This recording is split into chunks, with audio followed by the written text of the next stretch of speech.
Now a Science Unit update on climate change's impact in the U.S. For years, scientists have warned of the long-term dangers of a warming climate on the American landscape.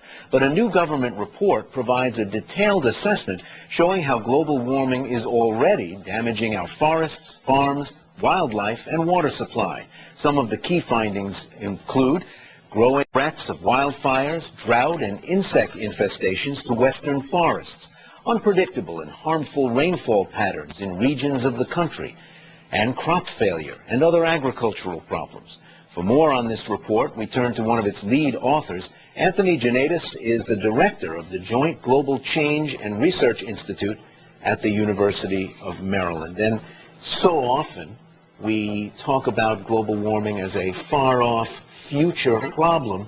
How did you determine what was happening now? One of the things we did about 18 months ago when we were chartered to do this report by the U.S. Climate Change Science Program was assemble a team of about 35 authors from all over the country. We looked for the best scientists in the different fields that we could find. And the guidance we gave to them was to look at scientific publications that document and data that document what's happened over the last few decades, what's happening now, and what are our best expectations for what might happen in the next 2 or 3 decades. We don't mean to minimize the problems of longer-term changes that will take 100 years or so to play out.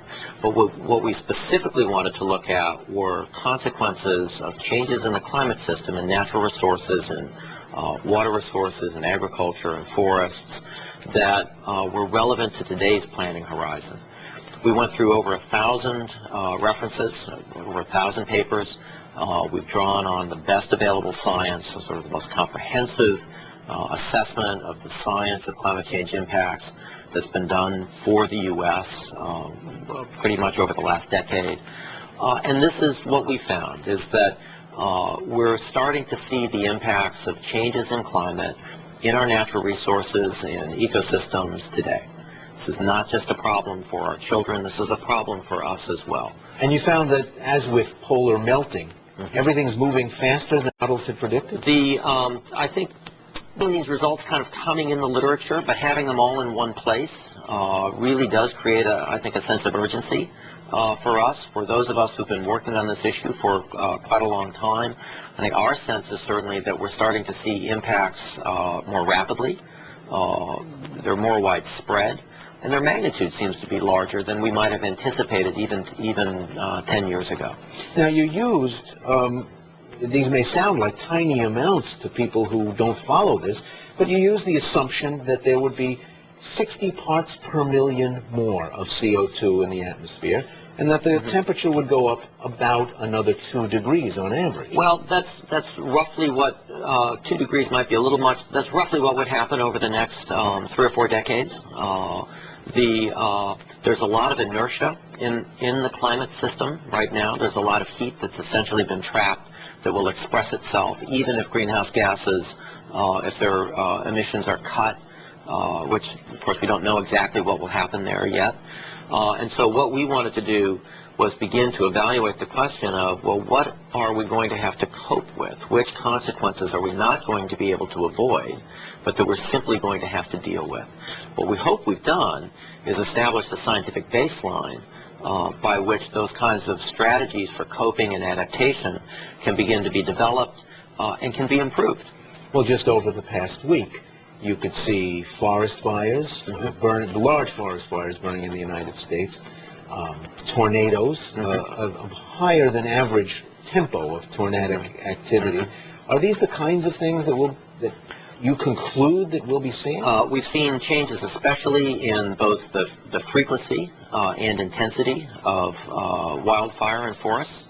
We've seen very large pest infestations in forests. We've seen the beginnings of that in agricultural pests, where the increase in temperatures that we've seen allows the pests to accelerate their life cycle. They grow faster, they eat faster.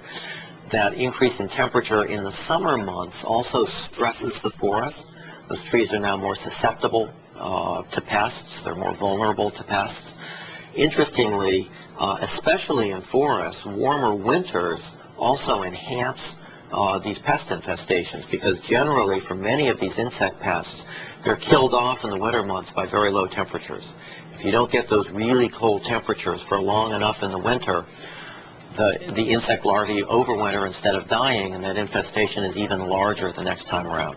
Well, currently, some of the fastest growing places in America are also some of the driest places in America.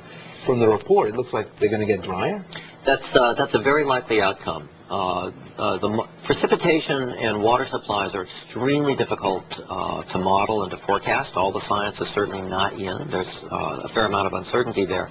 But the simulations that we've looked at suggest that over the next few decades we'll see an acceleration of a trend that we're already seeing, which is that especially the western part of the U.S. will continue to dry out, and we could be headed towards some very severe drying conditions in that part of the country. This conclusion sort of popped out at me. Even under the most optimistic scenarios, you predicted profound effects.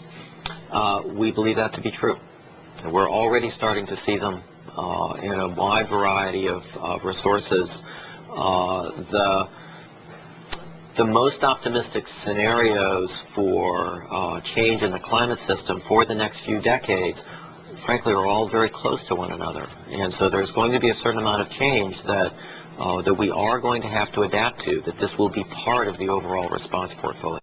And that is to concentration. There was a lot of talk about the impact on agriculture. But I thought CO2 is good for plants. CO2 is good for plants. And increased CO2 in the atmosphere will help accelerate plant growth. But at the same time, the increase in temperatures both has the effect of making water supplies more precarious. So that potentially has a growth impact on agricultural crops. Many crops are also quite sensitive to the temperature itself, and there are critical periods in their life cycle where the temperature itself can affect the actual how much carbohydrate gets into the seeds, and therefore the actual quality of the crop itself. Agriculture is a tricky business. It's very adaptable. We don't know exactly how farmers will respond. We have modeled the physical effects, but not how the people will actually respond to those. Anthony Janetos, thanks a lot. Thank you.